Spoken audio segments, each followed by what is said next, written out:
Don't let YouTube decide what information you get. That's your choice. YouTube is deleting our videos and cuts you off from a source of honest reporting. Make sure you don't lose access to NTD's news content, and take a quick moment to subscribe to our newsletter so no matter what happens here, you'll keep your access to a trustworthy news source. Texas is ready to prosecute anyone performing sex change operations on children. The state concluded that it's child abuse to surgically alter the organs of a child for non-medical reasons. NTD's Miguel Moreno has that story. Sex change surgery for children in Texas is now a crime. The Texas Department of Family and Protective Services confirmed this on Wednesday in a letter to the governor. In it, they said genital mutilation of a child through reassignment surgery is child abuse. Such mutilation may cause a genuine threat of substantial harm from physical injury to the child. Genital mutilation is genital mutilation, regardless of the excuse. Dr. Michelle Cretella practiced pediatrics for 15 years and is executive director at the American College of Pediatricians, an American organization that says it's dedicated to the health and well-being of children. They agree with Texas. The sex change operations in question are child abuse. If a 16 or 17-year-old boy believes he's a girl, and this is happening in the United States, some of these boys are going to surgeons saying that they are trapped, they're truly girls trapped in a boy's body, and gender transition surgeons will agree to remove their penises and construct a pelvic wound, basically a pelvic opening, to mimic a woman's vagina. By removing the boy's penis, you have to reroute normal nerves, blood vessels, the urethra. This is incredibly intricate and dangerous surgery. You are mutilating normal, healthy organs. CEO Ricardo Martinez of Equality Texas responded to Texas Governor Greg Abbott in a statement. The more the governor and other anti-LGBTQ plus politicians push false rhetoric for political ends, the more dangerous it is for kids and families to access actual life-saving health care. Martinez also says the current best practice healthcare approach for transgender children is a social transition, which requires no medical intervention. Opponents of sex change surgery for children say this practice isn't addressing the psychological problem. And from what you've seen, does this surgery do more harm than good to a child? There's no question.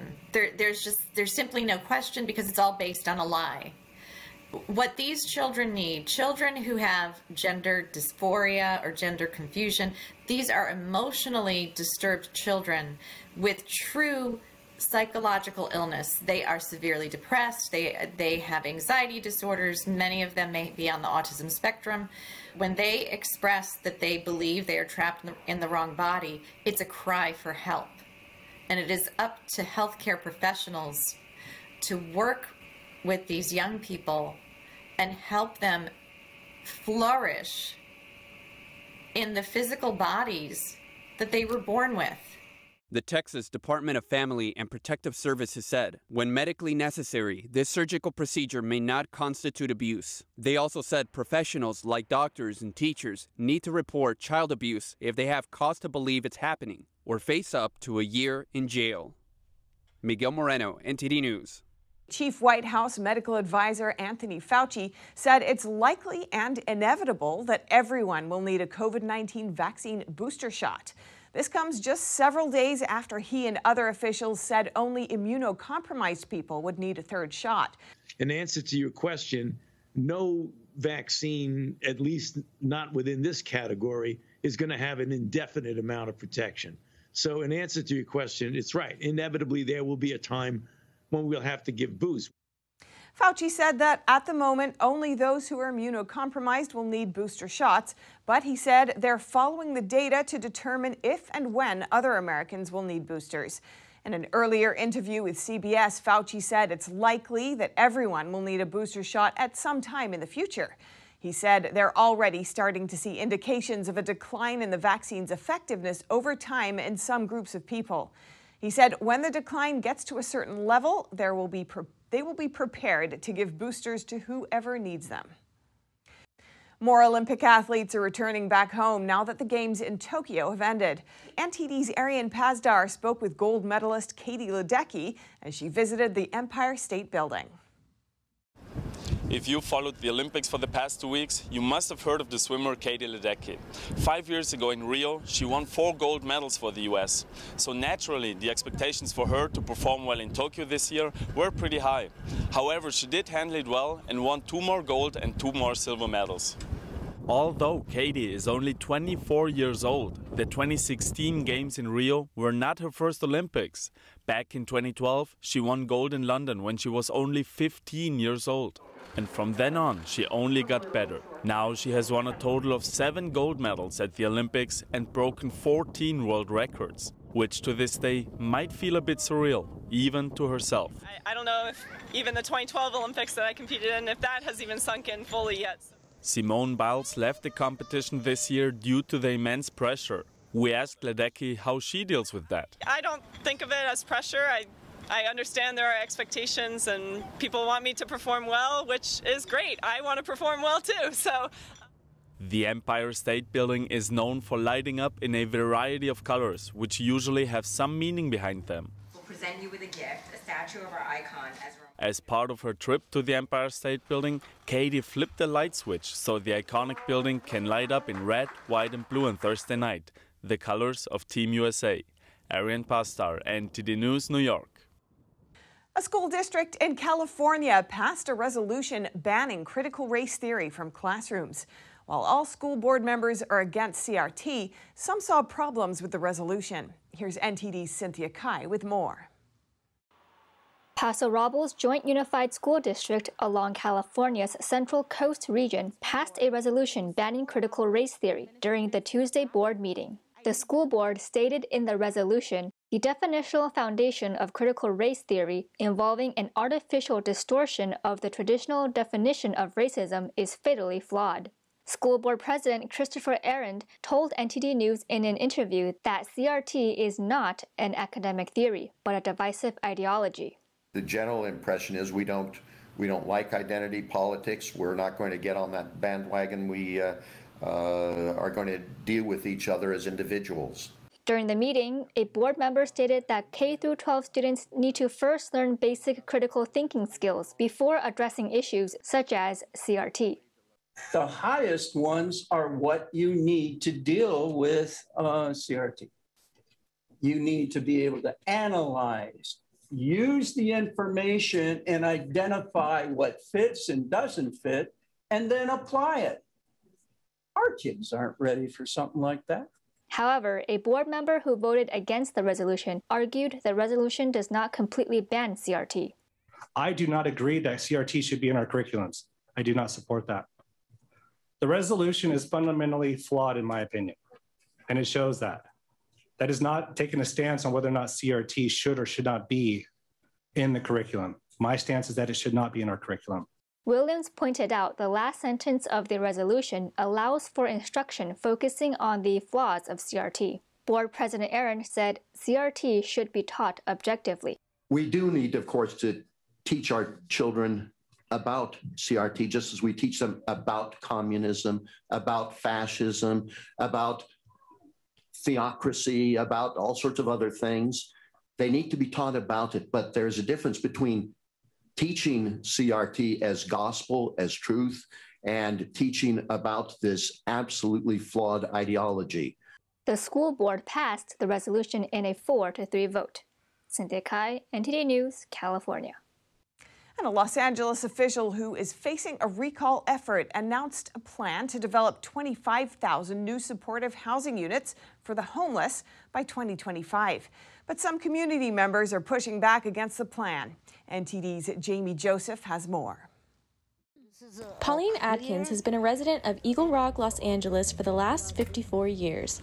She has no bad childhood memories growing up here, but now she blames her local city councilman, Kevin De Leon, for the growing homeless encampments in the area. I believe that the homeless are running the streets of Eagle Rock. In July, she served De Leon with a notice of intent to recall.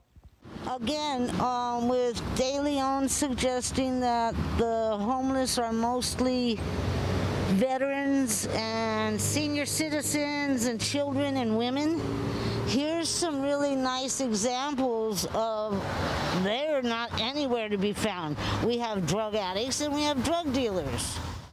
As the county grapples with a growing homeless crisis of more than 60,000 people living on the streets, Los Angeles Councilmember Kevin De Leon announced a plan to develop 25,000 housing units by 2025. But some community members are pushing back, saying that housing first isn't the solution. Whether you live in Venice or South LA, Pacoima or San Pedro, East LA or Encino, at the end of the day, there are no easy answers. The city of LA will receive $12 billion in state funding over the next 2 years. We need to use that quite efficiently. We can't waste that money, to the point that was made earlier with regards to the criticism, which are very legit, on HHH. But critics of the city's handling of the homelessness argue a $1.2 billion bond passed in 2016, which was meant to create 10,000 housing units, have only developed 179. You made a reference to a few weeks ago that I was served with a recall notice by Trump supporters. And what I have to say is this, is that our unhoused community members are already there. Why not clean up the area? This is not Donald Trump right-wing silliness.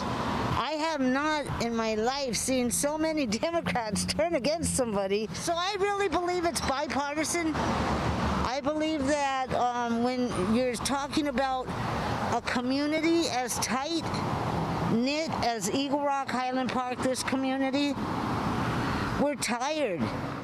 De Leon's housing initiative will now go to Mayor Eric Garcetti's desk for final approval. Meanwhile, petitioners begin collecting signatures to recall on August 16th. Organizers will need roughly 21,000 signatures to trigger a recall election. Jamie Joseph, NTD News, Los Angeles. One of the world's major shipping ports located in China is affected by virus outbreaks. It's facing shutdowns now after a worker recently tested positive. According to Chinese data, some 1 billion tons of goods passed through the port in 2020. NTD's Tiffany Meyer has more. Virus outbreaks in China continue to rattle the economy, and the country's largest shipping port in Zhejiang province is affected. On Wednesday, a terminal in Zhoushan port announced all operations there would be suspended. This is after a worker tested positive for the virus. Authorities didn't say when they would resume operations. China's Ministry of Transport says the port has ranked #1 globally for 12 consecutive years. In that time, 1 billion tons of goods passed through it. The affected terminal accounts for a fifth of all containers passing through the port. Operations at other terminals remain normal. The worker who tested positive has been vaccinated with 2 doses of China's domestic shots. According to officials, he had come into close contact with more than 200 people.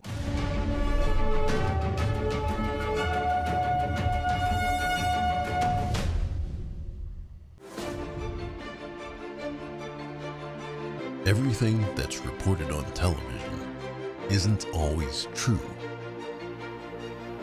but it should be. NTD, the power of truth.